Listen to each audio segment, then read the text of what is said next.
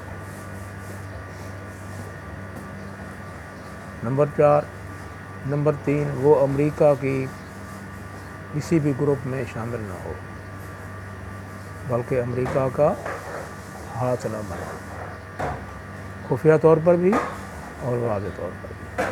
اب یہاں پر یہ مذاکرات بھی ناکام ہو گئے جو آرمی کی سطح پر کرنل اور میجر کی سطح پر تھے، وہ بھی ناکام ہو گئے۔ اب یہ مذاکرات کا سلسلہ کب تک جاری رہے گا یہ تو معلوم نہیں ہے، لیکن ایک اور چیز افغانستان ہے۔ افغانستان کے اندر بھی انڈیا کو شکست ہو رہی ہے۔ طالبان نے جو افغانستان کی حکومت ہے اس سے مذاکرات کر لیے ہیں اور افغانستان کی حکومت نے طالبان کے قیدی چھوڑ دیے۔ طالبان کا پلڑا بھاری ہے، افغانستان حکومت کا پلڑا آپ ہے، یعنی اس میں ہے ہی کچھ نہیں ہے۔ تو یہ دیکھنا ہے کہ طالبان آگے چل کر کیا کرتے ہیں۔ طالبان پاکستان کی حمایت میں ہیں، کشمیر کی حمایت میں ہیں اور مسلمانوں کی حمایت میں ہیں۔ تو اس میں جو ہمارے دشمن ممالک ہیں ان کے خواب چکنا چور ہوتے ہوئے نظر آ رہے ہیں۔ انڈیا نے جو سرمایہ کاری کی تھی افغانستان میں وہ بھی ڈوبتی ہوئی نظر آ رہی ہے۔ اسی طرح نیپال بھی انڈیا کو آنکھیں دکھا رہا ہے، وہ بھی اپنے علاقے واپس آ رہا ہے۔ اب جسے کہتے ہیں نا چاروں شانے چت، اب انڈیا چاروں شانے چت ہو رہا ہے اور اس کی جو ہار ہے وہ اب غصہ میڈیا کی سطح پر پاکستان پر نکال رہا ہے۔ بھائی پہلے اپنے آپ کو سنبھالو، اپنے ملک کو سنبھالو، بعد میں پاکستان کی طرف دیکھو۔ اب ہارا ہوا گالیاں ہی دے سکتا ہے نا، وہ گالیاں دیتا رہے، ہمیں اس سے پرواہ نہیں ہے، جب وہ ایک قدم بھی اٹھائے گا تو ہم اس کو مار دیں گے۔ کئی ڈرون وہ بھیج چکا ہے، 2 دن پہلے بھی ایک ڈرون پاکستان کی سرحد میں پاکستانی آرمی نے گرا دیا۔ یہ 7واں یا 8واں ڈرون ہے جو اس سال میں گرایا گیا، اور کئی دفعہ اس نے سرحد کی خلاف ورزی کرنے کی کوشش کی گئی اور پاکستانی آرمی نے منہ توڑ دیا۔ اب وہ ہر لحاظ سے گھبرایا ہوا ہے، گھر چکا ہے، اب وہ اپنی عوام کو کیا جواب دے یہ اس کو بھی معلوم نہیں۔ بہرحال یہ اندر کی کشیدگیاں جاری ہیں اور اب انشاءاللہ دشمن ملک ٹوٹنے جا رہا ہے۔ خالصتان اور دوسری ریاستوں سے آوازیں اٹھ رہی ہیں اور انڈیا یہ چاہتا ہے کہ مجھے فیس سیونگ مل جائے۔ فیس سیونگ کا مطلب یہ ہوتا ہے کیونکہ یہ خبریں عالمی طور پر پھیلائی جا رہی ہیں اور سیٹلائٹ سے تصویریں بھی بھیجی جا رہی ہیں جس سے اب انڈیا کا جھوٹ پکڑا جاتا ہے۔ انڈیا یہ چاہتا ہے کہ کوئی ایک پہاڑی، کوئی ایک علاقہ چائنا چھوڑ دے اور اس سے مجھے فیس سیونگ مل جائے گی اور میں عوام میں دوبارہ کہہ سکوں گا کہ میں نے کھویا ہوا علاقہ واپس لے لیا۔ جو چائنا تیار نہیں ہے اس بات پر، چائنا 1 انچ بھی پیچھے نہیں ہٹنا چاہتا۔ آپ کو میں نے بتایا تھا کہ چائنا ایک بزنس کنٹری ہے، وہ اپنے بزنس اور اپنے مفادات کو دیکھتا ہے، وہ بولتا کم ہے مارتا زیادہ ہے۔ اب امریکہ کی یہ کوشش ہے کہ وہ چھوٹے چھوٹے ملکوں سے چائنا پر دباؤ ڈالے، جس میں تائیوان ہے، ہانگ کانگ ہے۔ تائیوان اور ہانگ کانگ تو پہلے بھی چائنا کے انڈر ہیں، وہ تو چائنا کی ریاستیں ہیں سب۔ چائنا جب چاہے گا ان کی گردن مروڑ دے گا، کیونکہ وہ چھوٹے چھوٹے ملک ہیں اور وہ سارے چائنا کے اندر ہیں۔ اگر چائنا نہ چاہے تو ان کو کھانا پینا بھی ہضم نہیں ہوتا ہے۔ تو یہ دھمکیاں امریکہ کی طرف سے مل رہی ہیں، اسے دھمکیاں نہیں دینی چاہیے، پہلے اپنے ملک کے اندرونی حالات ٹھیک کرنے چاہیے، ٹھیک ہے۔ اب ہمارے ملک میں جو چند مسائل ہیں اندرونی طور پر، وہ یہ ہے کہ پہلا تو کرونا کا مسئلہ ہے جو بہت گمبھیر ہوتا جا رہا ہے۔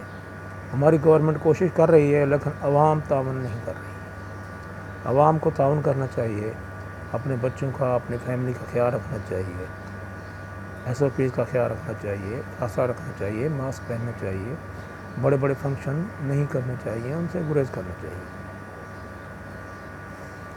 تو ہماری آرمی پاکستان کی حفاظت کے لیے 24 گھنٹے الرٹ ہے، چاہے وہ جنگ کی صورت ہو، چاہے وہ امن کی صورت ہو، چاہے اندرونی سطح ہو یا بین الاقوامی سطح ہو، ہماری آرمی تیار ہے ہر محاذ سے۔ دوسرا حملہ جو ہے وہ ٹڈی دل کا ہے۔ ٹڈی دل جو ہے وہ ہماری زراعت کی دشمن بن چکی ہے، اور اب تو پاکستانیوں نے بھی سوچ لیا ہے یہ ہماری فصلیں کھائے گی، ہم اس کو کھائیں گے، کیونکہ ٹڈی دل کروڑوں کی تعداد میں آتی ہے، آسانی سے پکڑی جاتی ہے اور اس کو خوراک بنایا جا رہا ہے، مرغیوں کی اور انسانوں کی۔ اب یہ دیکھنا یہ ہے کہ ٹڈی دل کا اور پاکستانیوں کا مقابلہ ہے۔ ٹڈی دل جو کہ ہمارا بہت زیادہ نقصان کر چکی ہے، فصلیں تباہ کر چکی ہے، اب دوسرے سیزن کے لیے وہ صحراؤں کا رخ کر چکی ہے اور مزید انڈے دے گی، مزید ٹڈیاں پیدا ہوں گی، جس سے اور زیادہ خطرہ بڑھے گا۔ ہماری حکومت کو چاہیے کہ اس سلسلے میں کچھ بہتر انتظام کرے تاکہ آئندہ کی جو فصلیں ہیں، آئندہ کے جو پھل ہیں وہ بچائے جا سکیں۔ اس کے بعد PIA کے طیارے کی بات ہے، مختلف افواہیں آ رہی ہیں، کچھ کہتے ہیں پائلٹ کا قصور ہے، کچھ کہتے ہیں کیپٹن کا قصور ہے۔ ہمیں ان افواہوں پر نظر نہیں رکھنی چاہیے، بلکہ آنے والی جو رپورٹ ہے اس پر نظر رکھنی چاہیے۔ میں نے جو تصویریں دیکھی ہیں، میں نے جو لوکیشنیں دیکھی ہیں یا جو بیانات آ رہے ہیں، اس سے تو واضح ہوتا ہے کہ پائلٹ جو ہے قصوروار ہے۔ پائلٹ نے جلدی میں جہاز کو لینڈ کرنے کی کوشش کی اور اس کے جو اگلے ویل ہیں وہ نہیں کھل پائے، اور جس کی وجہ سے جہاز کے انجن زمین سے ٹکرا گئے۔ مین ایشو یہی ہے، باقی کیا ایشو آتا ہے یا کیا تصویر آتی ہے، کیا رپورٹ آتی ہے، وہ تو بعد میں دیکھا جائے گا، ٹھیک ہے۔ باقی جو مرنے والے لوگ ہیں ان کی تقریباً لاشیں جو ہیں لواحقین کے حوالے کر دی گئی ہیں اور ان کو دفنایا جا رہا ہے، ٹھیک ہے۔ اور باقی سیاسی طور پر بجٹ اجلاس جاری ہے، قومی اسمبلی اور صوبائی اسمبلیوں کے بجٹ اجلاس جاری ہے اور ان پر بھی بحث ہو رہی ہے۔ اپوزیشن کی وہی ہانک پھانک جاری ہے، یعنی وقت ضائع کرنے کا سسٹم جاری ہے۔ گورنمنٹ دفاعی سطح اپنے آپ کو دفاع کر رہی ہے، جبکہ اپوزیشن شور مچا رہی ہے، چاہے وہ سینٹ میں ہو، چاہے وہ قومی اسمبلی میں ہو، چاہے وہ صوبائی اسمبلی میں۔ ان کی کوشش یہ ہے کہ ہم یہ بجٹ پاس نہ ہونے دیں، اور گورنمنٹ کی کوشش یہ ہے کہ وہ بجٹ پاس کریں۔ اور ایک اور کیس ہے قاضی فائز عیسیٰ صاحب کا، وہ بھی عدالت میں جاری ہے۔ گورنمنٹ نے کافی سارے پنگے لے لیے ہیں، جس میں آٹا چینی بحران ہو، ابھی پٹرول کا بحران بھی شروع ہو گیا ہے۔ پٹرول 7 روپے کیا سستا کیا کہ گورنمنٹ کے گلے کی ہڈی بن گیا۔ اب سپلائی کمپنی جتنی بھی ہیں انہوں نے سپلائی بند کر دی، اب ملک میں پٹرول بھی ناپائید ہوتا جا رہا ہے۔ قاضی فائز صاحب کا کیس جاری ہے، اس پر بھی بحث جاری ہے، دیکھتے ہیں ادھر کیا ہوتا ہے۔ بہرحال میری یہ دعا ہے کہ پاکستان کے جتنے مسائل ہیں وہ آسانی سے حل ہو جائیں اور ہم اپنے پاکستان کے اندرونی اور بیرونی دشمنوں کا مقابلہ کر سکیں۔ وہ کہ ہماری آرمی اور ہماری گورنمنٹ صلاحیت رکھتی ہے، لیکن وہ جرأت نہیں کر رہی ہے، یعنی ان کو ہاتھ نہیں ڈال رہی ہے۔ جو مافیاز ہیں، اگر ان کو پکا ہاتھ ڈالے سعودیہ اور چائنا جیسا ماڈل اختیار کرے تو میرا خیال ہے یہ مسائل کا حل موجود ہے. ٹھیک ہے، باقی میری ویڈیو لائک کریں، شیئر کریں، سبسکرائب کریں اور بیل آئیکن پر ضرور کلک کریں تاکہ میری تازہ ترین ویڈیو آپ کو مل سکے، اور کمنٹس میں اچھے کمنٹس دیں. اوکے، اللہ حافظ.